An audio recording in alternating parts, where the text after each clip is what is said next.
Are the Green Bay Packers and Jordan Love primed for a bounce back season? Welcome to the 2025 preview for the Green Bay Packers. This is an organization for me where I'm unsure about what my expectations are for them going into the season because they have the talent to be one of the best teams in the NFC. However, is that talent going to finally show its teeth this season? We saw with Jordan Love, and this was before I made YouTube videos. You could go back, check it out on my TikTok. I thought Jordan Love was going to be an MVP candidate last year. Now, to be fair, he was dealing with an injury after the first game of the season, and I believe that definitely hampered him for a majority of the year. We didn't see that leap from anyone really on the offensive side of the ball, excluding Josh Jacobs. But we knew Josh Jacobs was the truth. Finishing the year with 1,329 rushing yards, rushing for 15 touchdowns, along with getting his first ever career receiving touchdown. But back to Jordan Love, he had a ton of expectations because we all expected him to essentially become one of the next great Green Bay Packer quarterbacks. Because you had the Brett Favre era that led into the Aaron Rodgers era, that hopefully was going to lead into the Jordan Love era. And I say hopefully like it's more than likely not going to happen, but I personally think that Jordan Love could be the next great Packers quarterback. But obviously he has his work cut out for him because all the best quarterbacks in the league right now are pretty much in the AFC.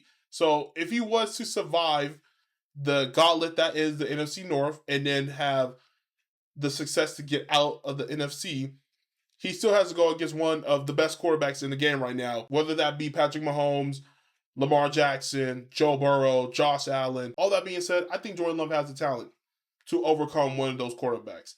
But it has to start this season. We have to see the signs of him being an elite quarterback. We got that in the postseason upset against Dallas a couple of years ago, where that offense looked undeniably great. And then fast forward to the next round, they go in San Fran, and they almost beat San Fran. Shoot, I think they had a double-digit lead, if I'm not mistaken. We saw that Green Bay team, when they're clicking and they're not having the dumb turnovers from Jordan Love, they're getting production from that young wide receiving core, they're a team to be reckoned with. Similar to the downfall in the aforementioned Niners playoff game, all last season, the problem with Jordan Love was untimely giveaways. And I hope that he clears that up because he has too much talent to still be dealing with these problems of not knowing when to go for it, when not to dial back. Kind of like how, and shout out to Nightcap, how when I listen to Unk talk about what made Tom Brady great, was the fact that he knew what he needed to do. He knew at the beginning of the game whether or not he had to either be a gunslinger or if he had to just be a game manager. Jordan Love has to do the same thing, in my opinion, for the Packers to get to the ultimate goal of once again winning the Super Bowl. And the talent is there for him to do that as well, because you have some good young receivers. I do, however, think that is part of the problem because the youth and inexperience is kind of not matching well with the youth and inexperience of a Jordan Love as well. So at some point, one of those young receivers is going to have to take the reins and be that guy. Because the Packers' leading receiver last season was Jaden Reed, who only had 857 receiving yards. I think you need a 1,000-yard receiver.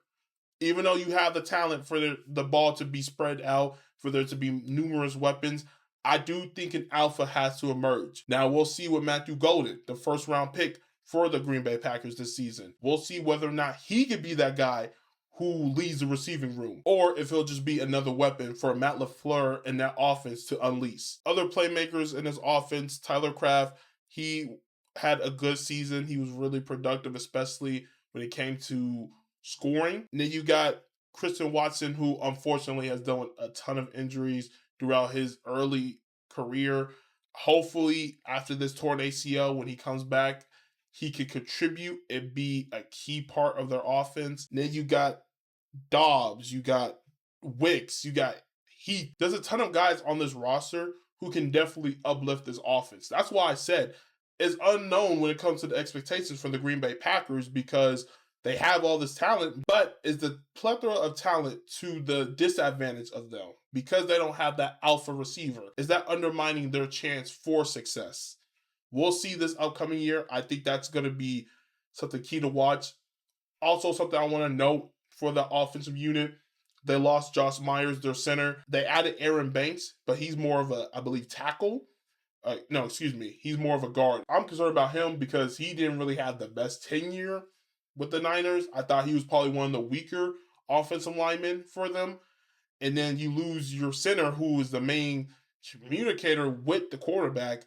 We'll see how option B or plan B works out for the Green Bay Packers because that's a key point of their offense, especially when you run a complex, time-dependent offense under LaFleur. So we'll see if the communications between Love and the new center is something to monitor early on in the season. As for the defense, I think the Green Bay Packers are going to be fine. It's kind of crazy because I feel like Green Bay's defense is kind of like mid/bad. But when I was looking at the numbers, they were actually closer to a lot of the best defenses. So if they could continue to be that, I like their chances of being, at the bare minimum, a wild card team. My biggest concern is probably going to be their depth at the corner position. I think after cutting Jair Alexander, you have some capable DBs, but outside of that, you have a ton of young players, and we'll see whether or not those young players can contribute. Elsewhere in the secondary, you still have McKinney. McKinney had a crazy year last year. I'm not entirely sure if he can replicate that, but I think in terms of his leadership and experience, I wouldn't be surprised if we see something close to it, because he did have a crazy year when it came to getting interceptions. If I'm not mistaken, I think he had, the first 7 games he had an interception recorded? It was a crazy stat, something like that. But he did a really good job last season, and they definitely need him to continue that and possibly be even better than that. I also want to highlight their linebacking core: Quay Walker, McDuffie, Edgerrin Cooper.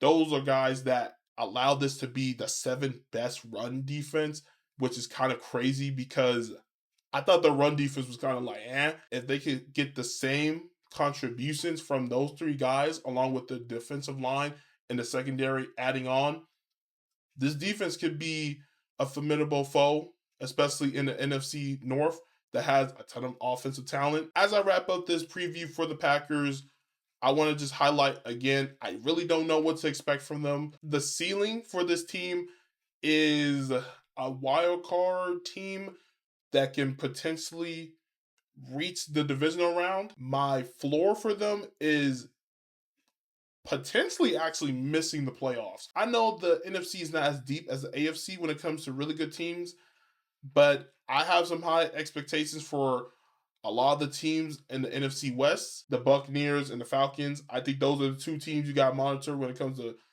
anything involving the playoffs. And then the East, again, you got the Eagles, defending champs. You got the Commanders, who have to deal with the Terry McLaurin situation. We'll see how that plays out. And then the Cowboys, they have the Parsons situation. I would not be surprised if this team somehow missed the playoffs. It just depends on what version of Jordan Love we get. Do we get the version where when we thought the Packers were underdogs, he went out and balled out, led his team to a win on the road in the wild card round against the Cowboys, and damn near beat a team in San Fran that went on to reach the Super Bowl that year on the road as well? Or are we going to get the version of Jordan Love who was kind of mid to good some games this past season? Let me know what you guys think in the comments. Will Jordan Love enter conversations of being a top 10 quarterback once again? Do the Packers miss the postseason this year? Let me know your expectations for Green Bay. I'll see you guys in the last preview for the NFC North.